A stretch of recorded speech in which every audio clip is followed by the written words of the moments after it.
Hello, my name is Bianca Mers, and I'm a master's student studying city planning at Georgia Tech. I work with Dr. Carrie Watkins and Dr. Michael Hunter as part of the T-Score Center, and my project is looking at the strategy generation phase, specifically conducting transit thought leader interviews. Our goal for these interviews were to collect these thought leaders' ideas and opinions on what the future of transit looks like in the United States. So we conducted 21 semi-structured interviews with leaders from a wide range of expertise. And we intentionally sought people out from a variety of different backgrounds, whether that was the private sector, public agencies, even academics. And many of these people had background and knowledge in areas that might not have been directly related to transit. So some people were really focused on emerging technologies or the environment, and some, of course, were, you know, employees of agencies themselves. And one of the really nice things about doing semi-structured interviews is that we asked a variety of questions looking at a variety of topics. But by having only a semi-structured interview, we were able to sort of be flexible during the interview and really dig deeper into some of the areas with each individual expert based on their knowledge and expertise to really get a more nuanced understanding of some of these topics. So thinking about some of the questions and topics that we were curious about, we had our standard set of questions, and the topics of interest ranged from the role of transit and doing almost like a SWOT analysis. We had a lot of conversations about the innovations in transit, and even the question of what is an innovation of transit was, oftentimes a hot question in of itself. And then, of course, these interviews were conducted during spring of 2021, so in the middle of the COVID-19 pandemic. And it was a period of time where we wanted to reflect both on these short-term responses that we had already seen thus far, and also kind of look at what the long-term impacts of COVID-19 and the pandemic would be on transit.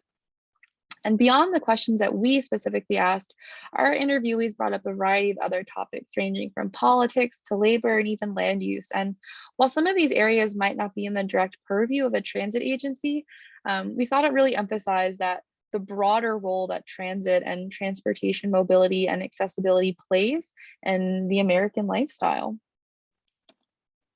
So in terms of actually cleaning up the interviews themselves, we used a software called NVivo, and I just wanted to present a screenshot of what NVivo looks like. As you can see in sort of this middle column with all these little blue bubbles, these are the thematic areas of interest, and they're kind of nested into each other as the topics get more specific.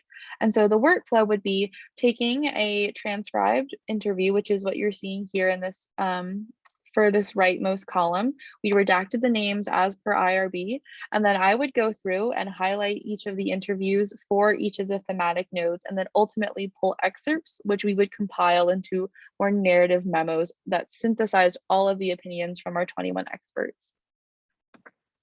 And so looking at just some of those preliminary findings, I wanted to share some quotes of interest that I think echo some of the conversations we had with the other members of the T-Score team. So for example, looking at fare technology, for some of our experts, they really saw fares as an opportunity to fundamentally change the role of transit as almost the backbone or mobility manager. And a lot of that work can be done around fare technology.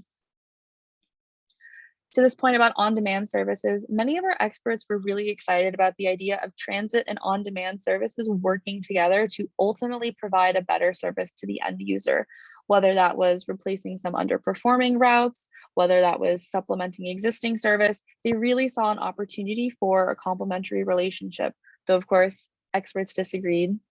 And to that point, a similar conversation kind of played out with micromobility as well. On the one hand, some experts were afraid that there was a very competitive relationship, but for other experts, such as the quote you're reading here, they see it as an opportunity for micromobility to really add a lot to transit, and especially the case of first and last mile connectivity as a way to make transit more accessible and approachable for people.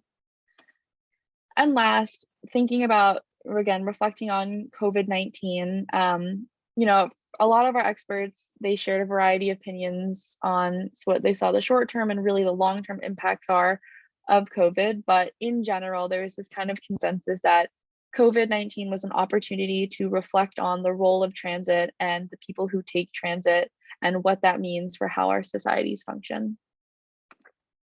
So thinking about the next steps for this piece of the project, we already have 5 of these memos drafted and now we're in the process of revising them. And we have 3 or 4 more of these thematic memos planned. The goal is to ultimately compile these individual, almost like chapters, into a final report and create this cohesive narrative that sort of tells the story of where we are now with transit and what that could look like in the future.